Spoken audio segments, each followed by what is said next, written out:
Shalom Bapak Ibu. Terima kasih ya, hari ini kita bisa berkumpul bersama, beribadah dan melanjutkan kembali tentang sesi pelayanan Gereja Bintang 5 ya. Kemarin saya mengambil dari 1 Korintus 3 ya. 1 Korintus 3 itu ayat 13 sampai 15. Hari ini pelayanan Gereja Bintang 5 dengan sesi yang kedua, tetapi dengan subtemanya adalah gembalakanlah domba-dombaku. Saudara Bapak Ibu, pelayanan gereja tidak bisa terpisah dari panggilan gereja. Panggilan gereja mempunyai 3 misi yang paling besar, itu bersaksi, bersekutu, dan melayani. Nah, pelayanan gereja ini kepada siapa saja gitu ya, kepada jemaat Tuhan, baik anggota jemaat sendiri, maupun juga ada mungkin jemaat yang mungkin orang bisa datang juga ya.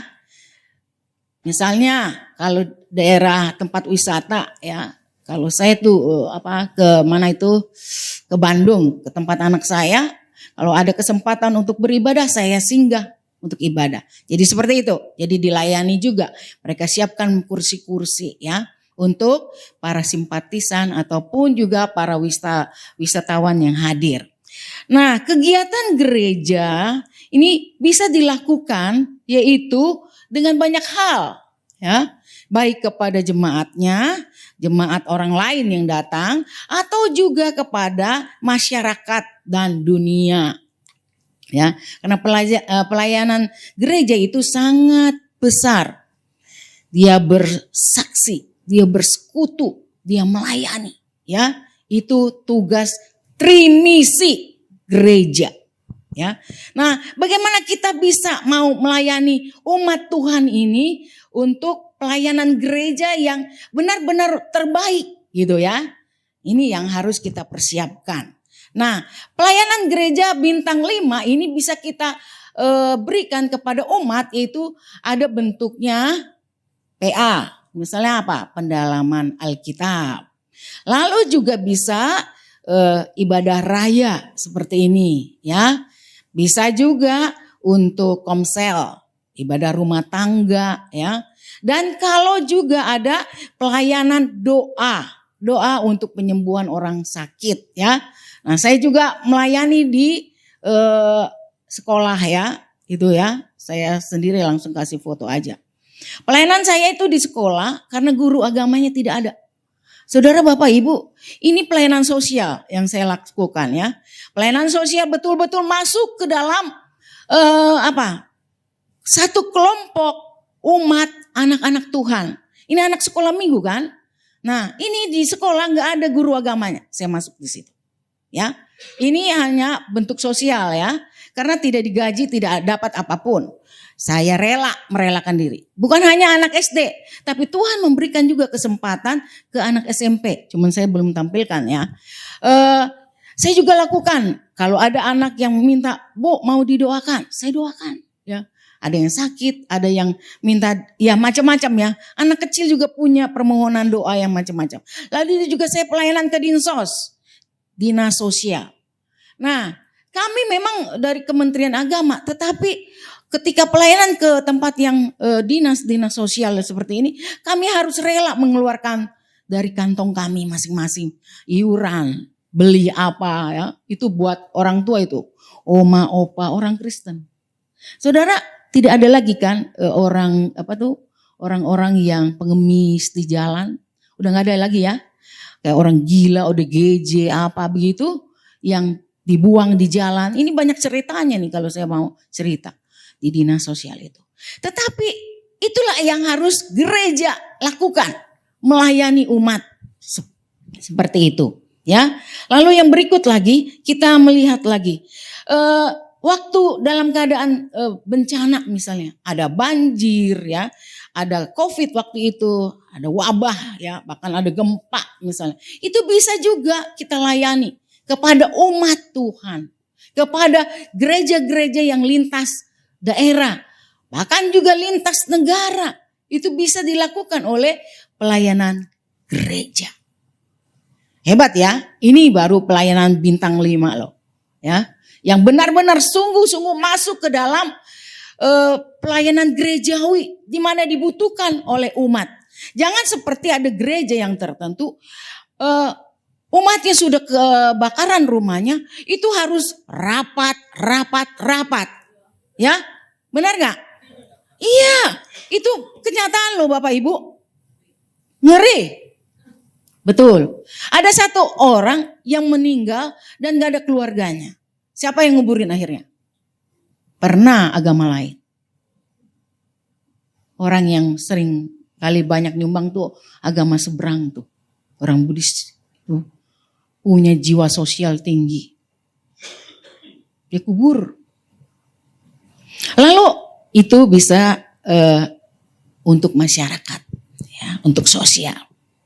Nah, sekarang kita masuk nih di dalam pembahasan tugas gereja ya, yang memang Tuhan sudah berikan itu melalui coba lihat lagi, melalui pelayanan yang Yesus mau para pelayan Tuhan ya, para gembala. Nah, coba ya kita lihat dari Yohanes 21. Kita baca ya.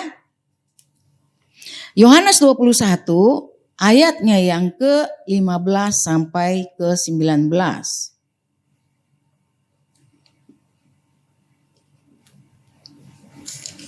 Kita membaca bergantian ya Bapak Ibu.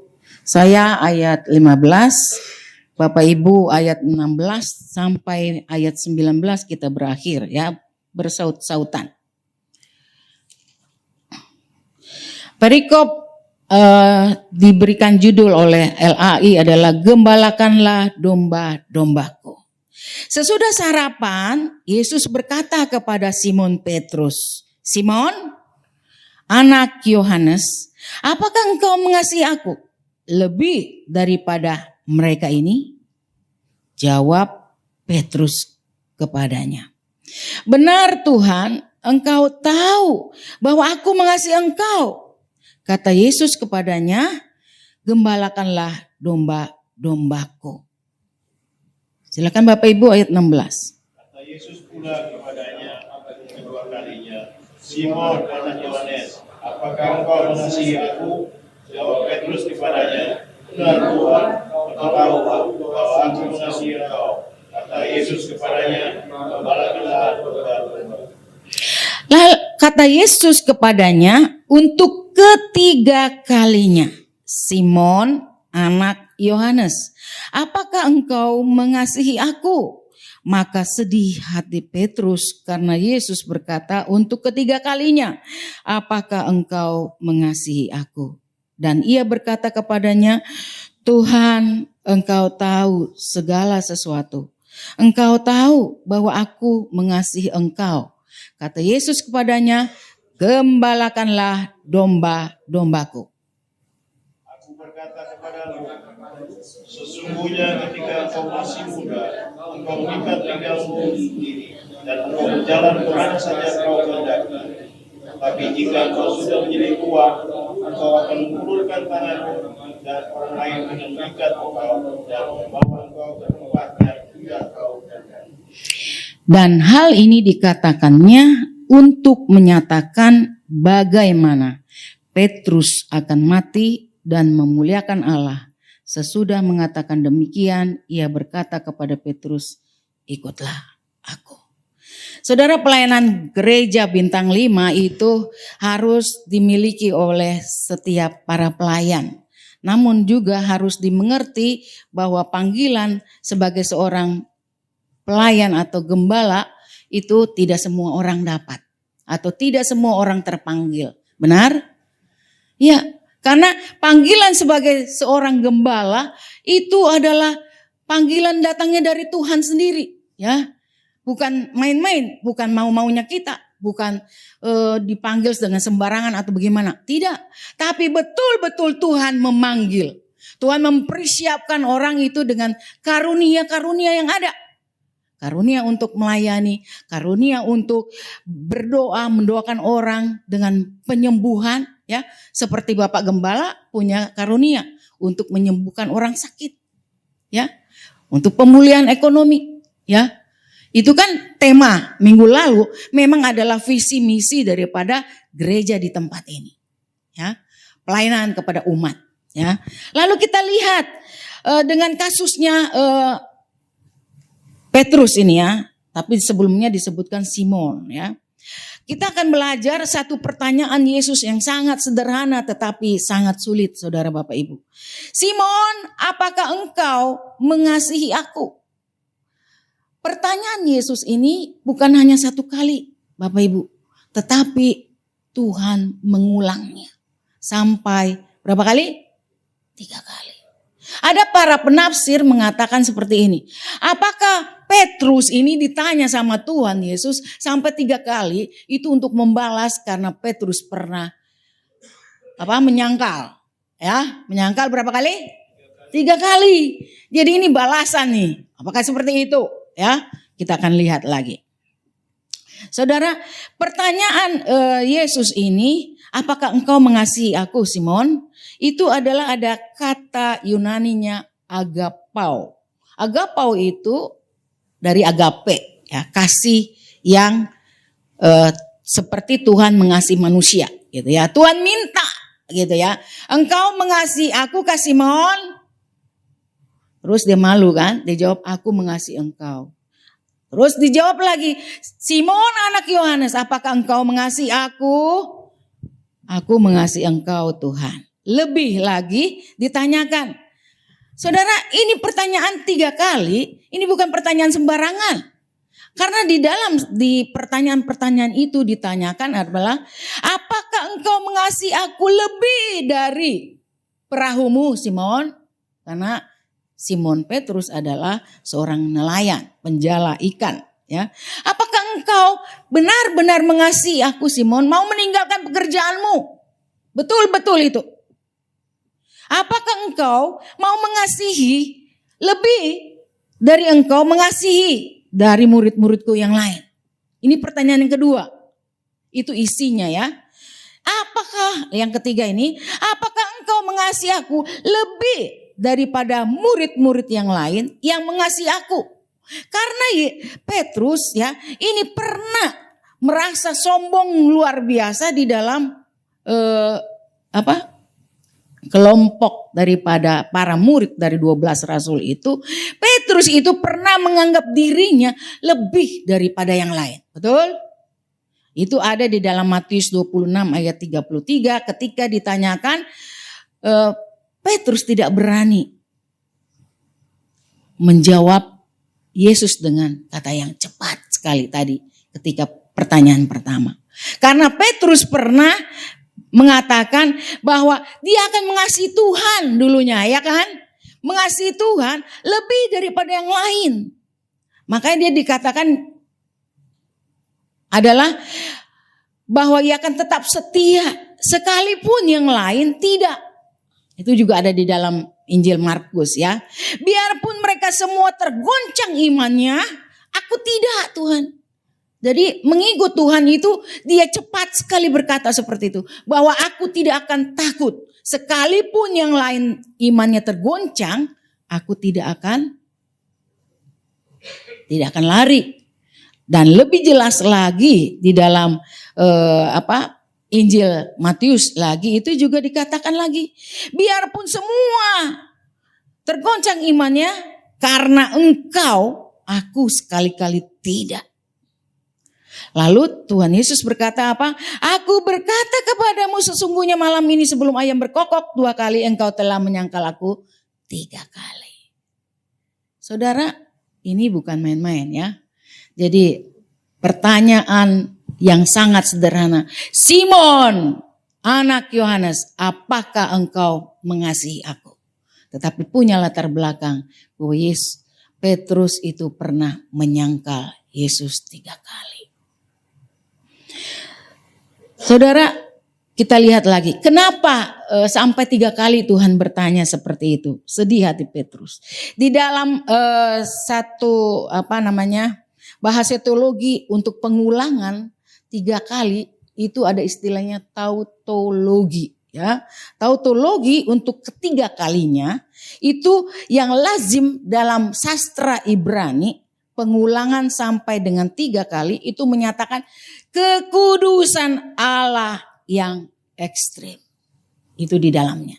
Ya, jadi ada kekudusan Allah di dalam. Tuhan meminta hamba Tuhan, muridnya, rasulnya untuk melayani Tuhan dengan kekudusan. Saudara, ini sangat menarik. Jadi pertanyaan ini kalau kita mau urutkan lagi, bahwa ada kekudusan, ada kuduslah Tuhan semesta alam itu di dalam Yesaya 6 ayat 3 dikatakan kudus, kudus, kuduslah Tuhan semesta alam, seluruh bumi penuh kemuliaannya. Kekudusan Allah secara absolut, secara ekstrim, ya. Jadi kalau mau dikembalikan kepada Simon Petrus itu dikatakan seperti ini, ya, karena ada kekudusan Allah itu sampai 3 kali ditanya seperti itu. Jadi ditanyakan, Simon, do you extremely love me? Simon, anak Yohanes, apakah engkau sungguh-sungguh benar-benar secara ekstrim mengasihi aku? Saudara, kalau kita ditanya seperti itu, apakah engkau mengasihi aku dengan betul-betul sungguh-sungguh dalam hidup kita masing-masing? Ditanya, Flora, apakah engkau sungguh-sungguh mengasihi aku dengan ekstrimmu?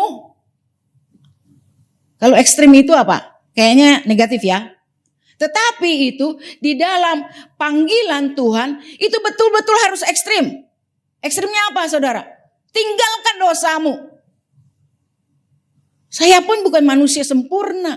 Saya setiap hari harus mengikis semua kenajisan, kekotoran yang ada di dalam diri saya untuk betul-betul secara ekstrim saya tinggalkan itu. Itu maksudnya. Jadi ekstrim di situ adalah betul-betul tinggalkan dosamu. Simon, anak Yohanes, do you extremely love me? Apa yang engkau sudah lakukan untuk mengasihi aku? Saudara, dalam hidup kita banyak. Kita pun juga diri kita itu seperti Petrus mungkin. Ya, tadi saya duduk di depan sana, itu saya dapat inspirasi banyak. 2 orang murid Yesus yang bernama Yohanes dan Yakobus, mereka berdua atas desakan ibunya di dalam Markus 10 ayat 35 sampai 45 itu pernah minta kepada Tuhan Yesus apa? Tuhan atau guru, kami harap engkau membuat bagi kami apa yang kami minta kepadamu. Jadi dia mau minta apa? Dia minta adalah berikanlah agar kami dapat duduk satu di sebelah kananmu dan satu di sebelah kirimu. Saudara, ini motivasi pelayanan, ya. Motivasi tadi ya. Dan siapa? Petrus juga ada motivasinya kan. Nah ini Simon, Yohanes dan Yakobus, ini juga punya motivasi. Dia mau kedudukan, jabatan tidak tanggung-tanggung di sebelah kanan dan kiri Yesus. Itu Perdana Menteri loh. Benar gak? Jabatan itu. Di mana? Di kerajaan sorga. Di dalam kemuliaanmu. Ini motivasi loh saudara. Jadi semua para pelayan, para rasul ini punya jejaknya. Ya, dicatat ini. Bukan hanya berhenti di situ. Siapa lagi muridnya? Yudas. Yudas juga punya motivasi pelayanan. Untuk apa? Dia jual gurunya. Mengerikan bukan? Ngeri. Ini baru 4 orang. Masih ada lagi. Tapi saya tidak sebutkan semuanya ya, karena pembahasan kita adalah yang lain. Tapi ini saya mau korek ini adalah bahwa semua para pelayan Tuhan itu habis-habisan dibongkar, diruntuhkan motivasi pelayananmu sama Tuhan.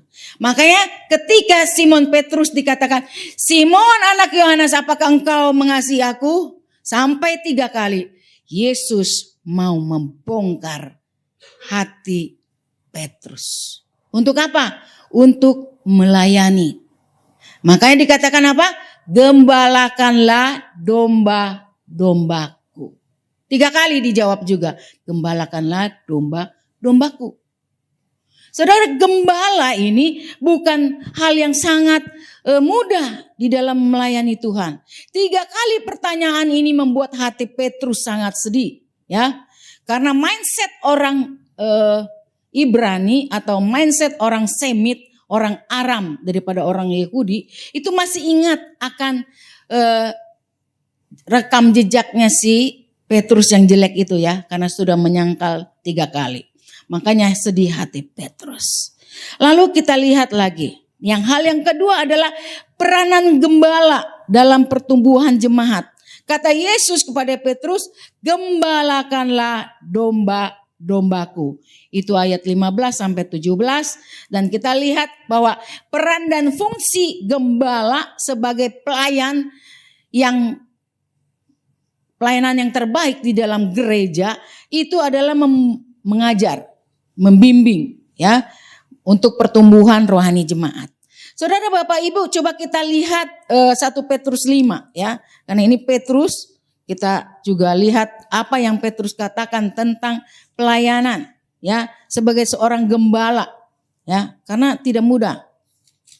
1 Petrus 5 ayat 1 sampai 4. Saya membacakan secara cepat. Gembalakanlah kawanan domba Allah. Aku menasihatkan para penatua di antara kamu. Aku sebagai teman penatua dan saksi penderitaan Kristus yang juga akan mendapat bagian dalam kemuliaan yang akan dinyatakan kelak. Gembalakanlah kawanan domba Allah yang ada padamu. Jangan dengan paksa tetapi dengan sukarela, sesuai dengan kehendak Allah. Dan jangan karena kamu mau mencari keuntungan, tetapi dengan pengabdian diri. Janganlah kamu berbuat seolah-olah kamu mau memerintah atas mereka yang dipercayakan kepadamu. Tetapi hendaklah kamu menjadi teladan bagi kawanan domba itu. Maka kamu apabila gembala agung datang, kamu akan menerima mahkota kemuliaan yang tidak dapat layu. Demikian jugalah kamu. Hai orang-orang muda, tunduklah kepada orang-orang yang tua dan kamu semua rendahkanlah dirimu seorang terhadap yang lain sebab Allah menentang orang yang congkak tetapi mengasihani orang yang rendah hati. Saudara, peranan gembala ini sangat penting bahwa menjaga kawanan domba ya. Jadi tugas Bapak Gembala juga tidak mudah di tempat ini ya. Menggembalakan jemaat, betul? Jemaat yang sakit, datang Bapak Gembala, ya, minta didoakan dan didoakan, ya kan? Lalu bukan hanya berhenti di situ, tapi juga mendidik bagaimana gembala ini juga menjaga kerohanian daripada umat, ya. Bertumbuh nggak nih jemaatnya, begitu ya? Bertumbuh imannya, gitu ya. Nah, di dalam PL dulu juga ada gembala-gembala palsu. Ada gembala-gembala asli.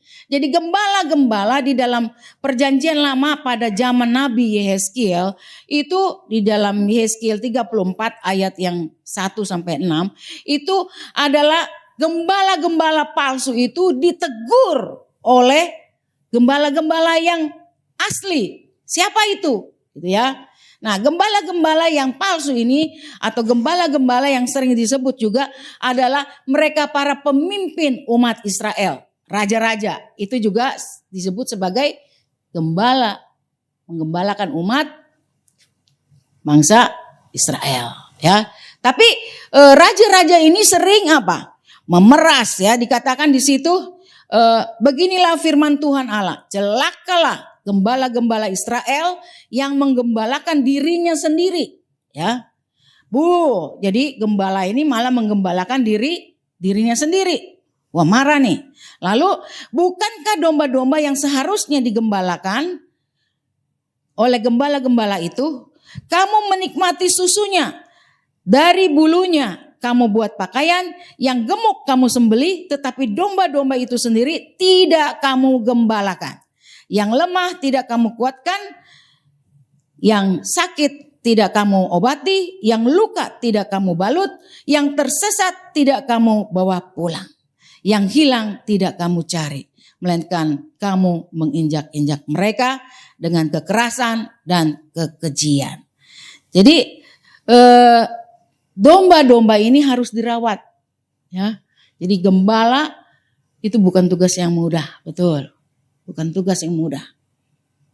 Tadi sempat saya tanya, sudah berapa tahun? Mau masuk tahun kedua ya Bu ya? Iya, melayani dengan perintisan ini sangat tidak mudah. Bagaimana menyuguhkan pelayanan gereja bintang 5 ya. Saya lihat sudah lengkap peralatannya, musiknya, sound systemnya ya. Ini bukan hal yang murah Saudara. Sewa tempatnya ya, itu adalah satu pengorbanan yang harus dilakukan terlebih dahulu. Apakah umat tahu? Apakah umat pernah berpikir sejauh itu? Iya. Tapi bagaimana terus diberikan kepercayaan untuk melayani umat seperti ini? Ini kerelaan hati loh ya. Kerelaan hati sebagai seorang gembala, bapak dan ibu yang melayani. Saya lihat ini, waduh, ini bukan hal yang murah. Bukan hal yang mudah. Bukan hal yang gampang. Bukan. Sampai sejauh mana kesetiaan itu? Tuhan akan lihat itu. Tuhan akan uji terus. Dan umat juga harus tahu sebagai jemaat harus tetap setia melihat ini loh gembala yang sudah merawatmu, menyediakan firman Tuhan untuk diberitakan, untuk kalian bisa bertumbuh, berbuah. Ketika sudah berbuah, jangan kau makan sendiri itu buahnya, betul? Iya. Jangan kau makan buahnya sendiri. Sisihkan itu untuk perpuluhan. Sisihkan itu untuk persembahan. Saudara, dari persembahan yang kecil itu bisa berbuah. Saya sudah merintis di daerah Kalimantan ya. Itu jemaatnya kan orang susah banget itu ya. Orang Dayak, Cina, terus ada Melayu. Cina, Dayak, Melayu. Nah, waktu mau memulai itu saya tidak mudah. Saya jalan dengan seorang tukang tahu. Pagi-pagi saya sudah ikut. Setengah 6 sudah mulai agak terang-terang sedikit. Jalan ke satu daerah. Di sana itu sudah berapa kilo ya? 2 kilo jalan, 2 sampai 3 kilo jalan itu ya. Jalan.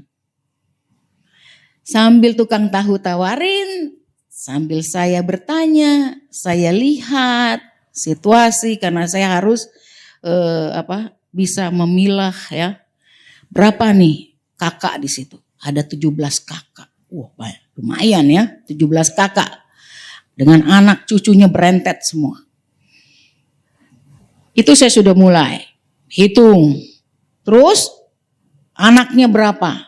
Saya tungguin di mana? Sekolah pagi. Pagi-pagi mereka lewat di depan pastori ya.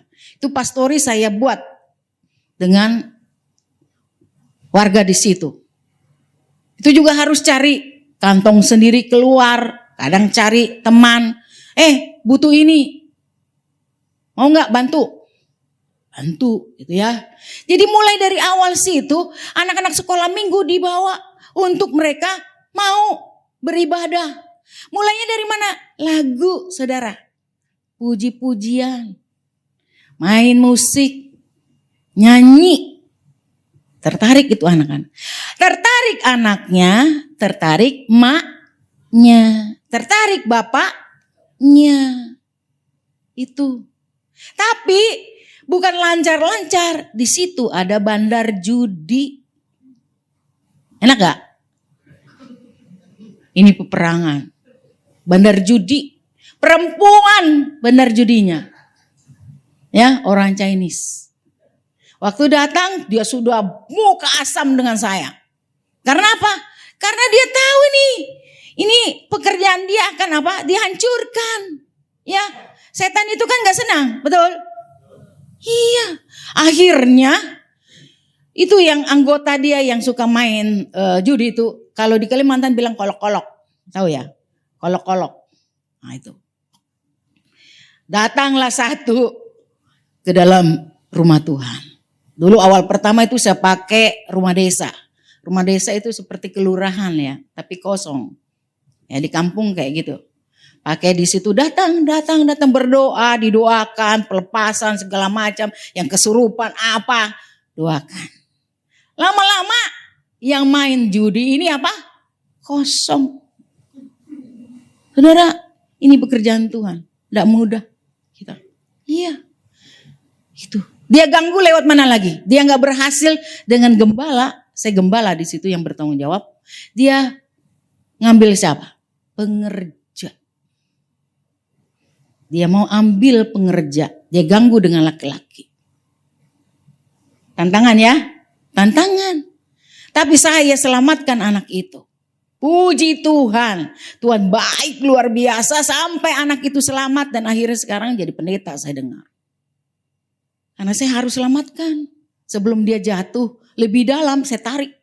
Bawa pindahkan ke tempat lain. Itu di dalam perpindahannya pun bukan main-main. Karena itu tinggal di pinggir sungai. Saya harus bawa dia dengan speedboat. Untung ada teman datang. Itu waktu datang teman itu. Saya lihat dia itu seperti malaikat datang. Saudara Bapak Ibu. Kenapa? Ini dia untuk menyelamatkan anak ini. Datang pertolongan. Amin. Amin. Saya bawa anak itu. Pindah. Keluar. Bukan lagi di Kalimantan. Selamatkan anak itu. Ini pekerjaan gembala. Untuk merawat. Bukan hanya umat. Tetapi juga pengerja. Tadi saya tanya juga ya Pak. Berapa pengerjanya? Berapa yang dihidupi oleh gembala? Betul? Iya. Bayangkan ya. Ini tugas yang tidak mudah Bapak Ibu. Semua dirawat. Mungkin nanti dari ujung kaki sampai ujung kepalamu. Betul gak? Iya. Saudara, ini pelayanan gereja bintang 5 loh. Bintang 5 itu hanya kalau hotel udah bayar pulang habis itu, betul gak? Kalau ini kan dirawat. Pelayanan gereja bintang 5 itu seperti itu. Bahwa betul-betul gembala menggembalakan domba-domba. Kita lihat lagi ya. Petrus setelah dia mengerti bahwa Tuhan memanggil dia untuk menggembalakan domba-domba yang Tuhan percayakan. Itu adalah tugas Petrus. Lalu hal yang ketiga adalah pada ujungnya kita akan melihat bahwa Petrus berkorban di dalam pelayanannya. Saudara, kemudian Yesus berkata, aku berkata kepadamu Simon ya, ketika engkau masih muda, engkau mengikat pinggangmu sendiri dan pergi kemana saja engkau ingin pergi. Tetapi ketika engkau sudah tua, engkau akan mengulurkan tanganmu dan orang lain akan mengikat pinggangmu dan membawa engkau ke tempat yang tidak kau inginkan. Saudara, ini merupakan satu ayat yang sangat dalam. Ya, ada 2 hal yang saya lihat. Pertama, ketika masih muda engkau bisa melayani di mana saja. Tetapi ketika sudah tua, orang yang bawa kamu. Karena kamu tidak lagi kuat. Jadi ketika engkau muda, layani Tuhan dengan sebaik mungkin. Semasa kakimu, pinggangmu, kau belum sakit pinggang, betul? Iya kan? Encok lah, asam urat lah, ya kan? Ya itu. Selama masih kuat melayani Tuhan. Tapi ketika sudah tua, kamu diseret karena kamu gak kuat lagi. Orang akan bawa ke tempat yang mungkin kamu tidak suka. Betul? Betul. itu mungkin nanti kita 10 tahun lagi, 20 tahun lagi, 30 tahun lagi. Saudara Bapak Ibu, kita lanjut ya. Petrus itu adalah pemimpin gereja mula-mula. Dia punya rekam jejak sejarah gereja berbicara banyak. Ya, jadi semua gerakan daripada pelayanan gereja itu dimulai dari Petrus. Dia adalah sosok guru. Dia adalah benar-benar rasul yang melayani setelah Yesus mati. Ya, dan dari pelayanan Petrus ini dia memenuhi permintaan Tuhan Yesus. Dia menggembalakan domba-dombanya dengan mengasihinya, dengan kasih yang ekstrim. Apa? Dia menjadi pekabar Injil yang tangguh dan berani, bahkan berani mati. Saudara, Petrus adalah orang yang dulunya pernah menyangkal sampai 3 kali, tetapi dia mengasihi Kristus sampai ekstrim. Dia mati dengan martir. Bukan hal yang mudah. Beranikah kita melayani seperti Petrus? Martir dengan mati disalib terbalik. Dia merasa aku ini tidak layak. Tidak seperti Tuhan Yesus.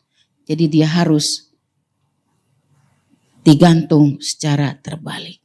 Saudara, biarlah firman Tuhan pada hari ini boleh terus mengingatkan kita bahwa pentingnya kasih kita, pengorbanan kita di dalam pelayanan untuk menggembalakan domba-domba, untuk menyediakan pelayanan gereja bintang 5 itu dibutuhkan kasih kita secara ekstrim, benar-benar mengasihi tanpa keuntungan diri, tanpa kita mencari kemuliaan diri, tanpa kita minta jabatan di dalam pelayanan itu. Tetapi betul-betul kita memberikan kepada Tuhan pekerjaan yang Tuhan sediakan bagi kita sesuai dengan apa yang Tuhan lihat bahwa kita mampu melayani di situ.